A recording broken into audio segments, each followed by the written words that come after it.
Capítulo 10. Auxílio aos tentados. Não foi porque nós o amássemos primeiro que Cristo nos amou, mas, sendo nós ainda pecadores, ele morreu por nós. Não nos trata segundo os nossos merecimentos. Embora nossos pecados mereçam condenação, ele não nos condena. Ano após ano tem lidado com nossas fraquezas e ignorância, com nossa ingratidão e extravios. Apesar desses desvios, nossa dureza de coração, nossa negligência de sua santa palavra, sua mão ainda se acha estendida para nós. A graça é um atributo de Deus exercido para com as indignas criaturas humanas. Não a buscamos, porém ela foi enviada a procurar-nos. Deus se regozija de conceder-nos sua graça, não porque somos dignos, mas porque somos tão completamente indignos. Nosso único direito à sua misericórdia é nossa grande necessidade. O Senhor Deus, por intermédio de Jesus Cristo, estende o dia todo a mão num convite aos pecadores e caídos. A todos receberá. Dá as boas-vindas a todos. É sua glória perdoar ao maior dos pecadores. Ele tomará a presa ao valente, libertará o cativo, tirará do fogo o tição. Baixará a áurea cadeia de sua misericórdia às mais baixas profundezas da ruína humana e erguerá a degradada alma, contaminada pelo pecado. Toda criatura humana é objeto de amoroso interesse por parte daquele que deu a vida a fim de reconduzir os homens a Deus. Almas culpadas e impotentes, sujeitas a ser destruídas pelos ardis e artes de Satanás, são cuidadas como a ovelha do rebanho o é pelo pastor. O exemplo do Salvador deve ser a norma de nosso serviço pelo tentado e o errante. O mesmo interesse e ternura e longanimidade que ele tem manifestado para conosco nos cumpre mostrar para com os outros. Como eu vos amei a vós, diz ele, que também vós uns aos outros vos ameis. João capítulo 13, verso 34. Se Cristo habita em nós, manifestaremos seu abnegado amor para com todos com quem temos de tratar. Ao vermos homens e mulheres necessitados de simpatia e auxílio, não devemos indagar: são eles dignos? Mas como os poderei beneficiar? Ricos e pobres, elevados e humildes, livres e servos, todos são herança de Deus. Aquele que deu a vida para redimir os homens vê em toda criatura humana um valor que excede ao cálculo finito. Pelo mistério e glória da cruz, devemos discernir sua estimativa do preço de uma alma. Quando assim fizermos, sentiremos que a criatura humana, embora degradada, custou demasiado para ser tratada com frieza e desdém. Compreenderemos a importância de trabalhar por nossos semelhantes, para que sejam exaltados ao trono de Deus. A moeda perdida da parábola do Salvador, conquanto se achasse na sujeira e lixo, era ainda um pedaço de prata.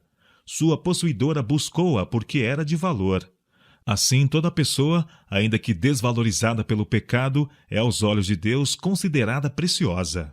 Como a moeda trazia a imagem e inscrição do poder dominante, assim apresentava o homem na sua criação a imagem e inscrição de Deus. Embora estejam ao presente manchadas e obscurecidas pela influência do pecado, os traços dessa inscrição permanecem em cada pessoa. Deus deseja readquiri-la, para reimprimir sobre ela sua própria imagem em justiça e santidade. Quão pouco nos ligamos com Cristo em simpatia naquilo que devia ser o mais forte laço de união entre Ele e nós, a compaixão para com os depravados, culpados, sofredores, mortos em ofensas e pecados. A desumanidade do homem para com o homem, eis nosso maior pecado.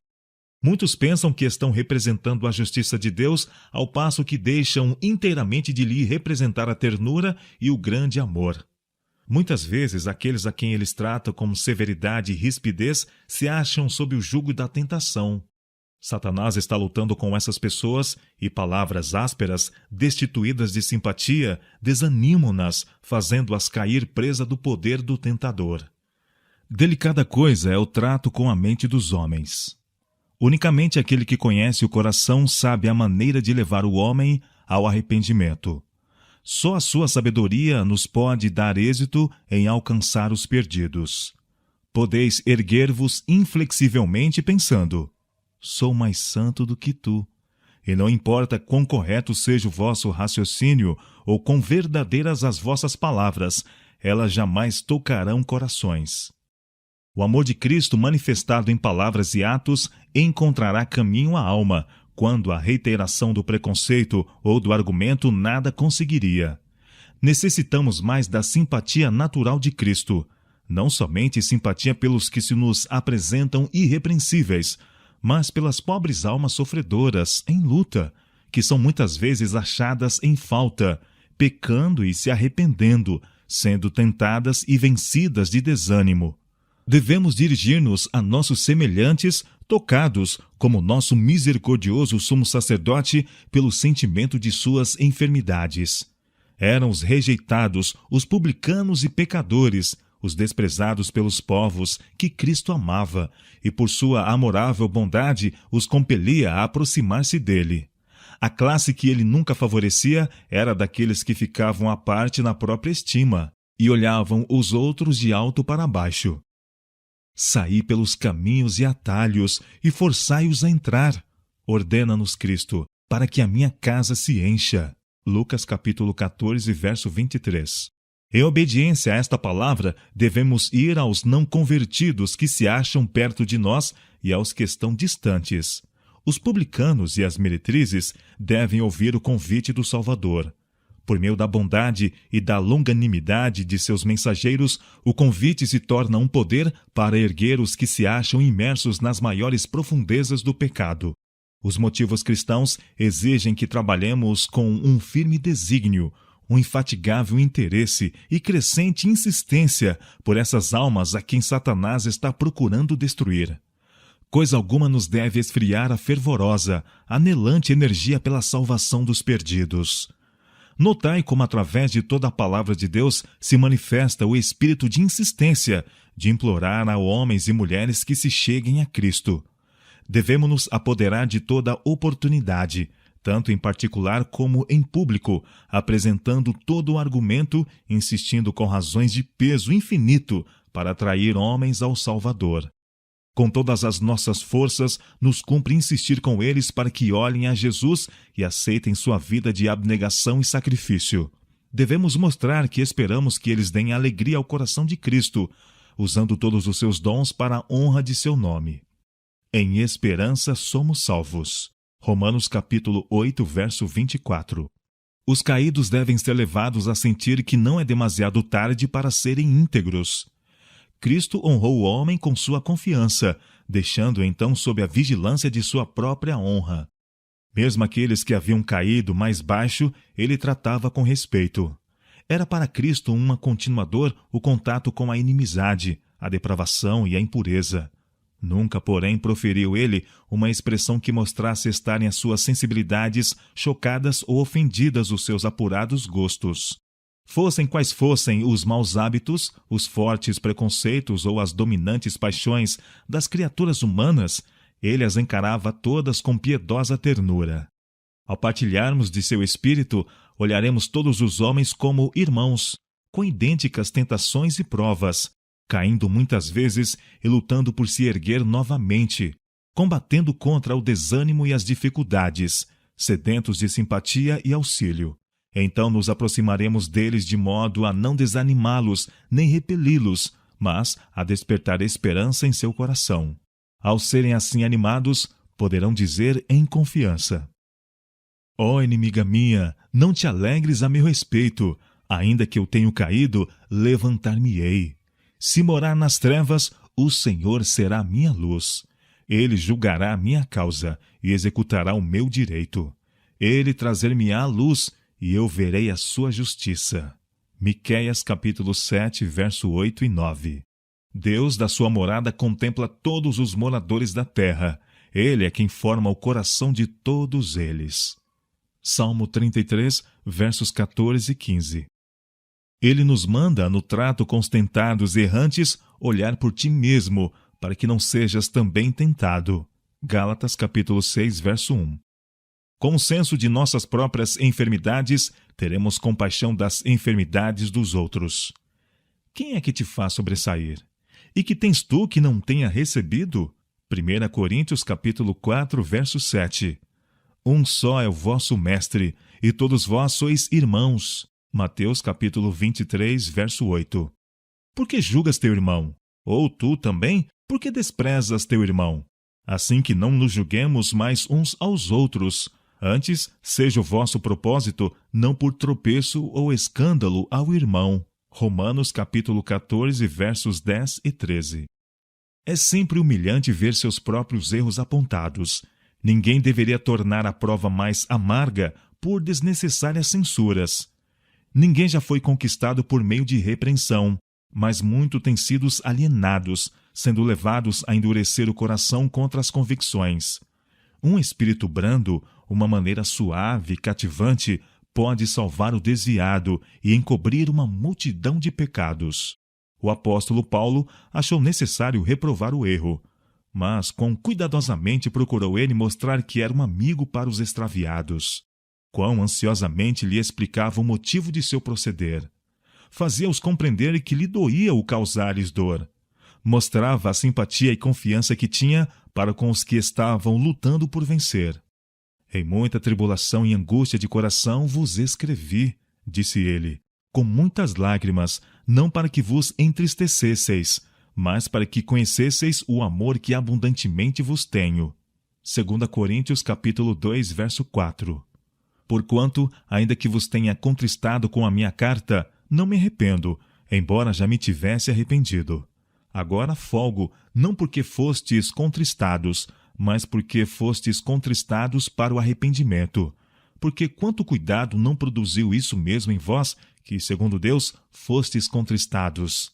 Que apologia, que indignação, que temor, que saudades, que zelo, que vingança!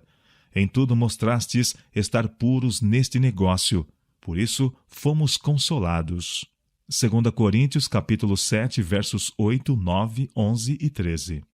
Regozijo-me de em tudo poder confiar em vós. 2 Coríntios capítulo 7, verso 16. Dou graças ao meu Deus todas as vezes que me lembro de vós, fazendo sempre com alegria oração por vós em todas as minhas súplicas, pela vossa cooperação no Evangelho desde o primeiro dia até agora. Tendo por certo isto mesmo, que aquele que em vós começou a boa obra a aperfeiçoará até o dia de Jesus Cristo. Como tenho por justo sentir isto de vós todos, porque vos retenho em meu coração. Filipenses capítulo 1, versos 3 a 7. Portanto, meus irmãos, amados e muito saudosos, minha alegria e coroa, sim, amados, permanecei deste modo, firmes no Senhor. Porque agora vivemos, se estáis firmes no Senhor. 1 Tessalonicenses capítulo 3, verso 8. Paulo escrevia a esses irmãos como a santos em Cristo Jesus, mas não estava escrevendo a pessoas de caráter perfeito. Escrevia-lhes como a homens e mulheres que estavam lutando contra a tentação e se achavam em perigo de cair. Apontava-lhes o Deus de paz, que tornou a trazer dos mortos a nosso Senhor Jesus Cristo, grande pastor das ovelhas. Assegurava-lhes que pelo sangue do concerto eterno eles os aperfeiçoaria em toda boa obra, para fazerdes a sua vontade, operando em vós o que perante ele é agradável por Cristo Jesus. Hebreus capítulo 13, versos 20 e 21. Quando uma pessoa em falta se torna consciente de seu erro, cuidai em não lhe destruir o respeito de si mesma. Não a desanimeis pela indiferença ou a desconfiança. Não digais: antes de lhe dar minha confiança, quero esperar para ver se ela persevera. Frequentemente, essa mesma desconfiança faz com que o tentado tropece. Devemos esforçar-nos por compreender as fraquezas dos outros. Pouco sabemos nós das provas de coração daqueles que têm estado ligados em cadeias de trevas, a quem falta resolução e poder moral. Por demais lastimável é a confiança daquele que sofre ao peso do remorso. É como uma pessoa aturdida, cambaleante, a afundar-se no pó. Não pode ver nada com clareza. A mente se acha obscurecida. Não sabe que passo há de dar. Muita pobre alma é mal compreendida, mal apreciada, cheia de aflição e de angústia. Uma ovelha desgarrada, perdida. Não pode encontrar a Deus e experimenta todavia intenso anseio de perdão e de paz. Oh, não deixeis escapar nenhuma palavra que vá causar dor mais profunda ainda. A alma cansada de uma vida de pecado, mas não sabendo onde encontrar alívio, apresentai o compassivo Salvador. Tomai-a pela mão, erguei-a, dirigi-lhe palavras de ânimo e esperança. Ajudai-a a segurar a mão do Salvador. Desanimamos muito facilmente com os que não correspondem imediatamente aos nossos esforços. Nunca devemos deixar de trabalhar por uma pessoa enquanto houver um raio de esperança. Os seres humanos custaram a nosso Redentor demasiado caro para serem levianamente abandonados ao poder do tentador. Necessitamos colocar-nos a nós mesmos no lugar dos tentados. Considerai o poder da hereditariedade, a influência das más companhias e do ambiente, a força dos maus hábitos. Podemos nós admirar-nos de que, sob tais influências, muitos se degradem? Podemos admirar que sejam tardios em corresponder aos nossos esforços pelo seu reerguimento?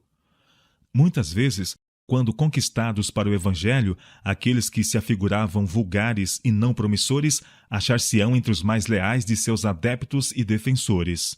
Não estão inteiramente corrompidos. Sob um desagradável exterior, há impulsos bons que podem ser atraídos. Sem a mão ajudadora, muitos há que nunca se haveriam de restabelecer, mas, mediante esforço paciente e perseverante, podem ser levantados. Essas pessoas requerem ternas palavras, bondosa consideração, auxílio real. Necessitam aquela espécie de conselho que não extinguirá o débil raio de ânimo na alma. Considerem isso os obreiros que se põem em contato com eles. Serão encontrados alguns cuja mente foi por tão longo tempo desacreditada que nunca na vida se tornarão aquilo que poderiam ter sido sob mais favoráveis circunstâncias. Mas os brilhantes raios do sol da justiça podem resplandecer na alma. É seu privilégio possuir aquela vida que se estende paralela à vida de Deus. Implantai-lhes na mente pensamentos que elevem e enobreçam. Que vossa vida lhes patenteie a diferença entre o vício e a pureza, as trevas e a luz. Leiam a eles em vosso exemplo o que significa ser cristão. Cristo é capaz de levantar os maiores pecadores, colocando-os no estado em que serão reconhecidos como filhos de Deus, herdeiros com Cristo da herança imortal. Pelo milagre da divina graça, muitos podem tornar-se aptos para uma vida de utilidade. Desprezados e abandonados, perderam por completo o ânimo. Talvez pareçam insensíveis e indiferentes. Sob o ministério do Espírito Santo, todavia, a estupidez que faz parecer impossível seu reerguimento desaparecerá. A mente pesada, obscurecida, despertará. O escravo do pecado será posto em liberdade. O vício desaparecerá, será vencida a ignorância. Mediante a fé que opera por amor, o coração será purificado e a mente iluminada.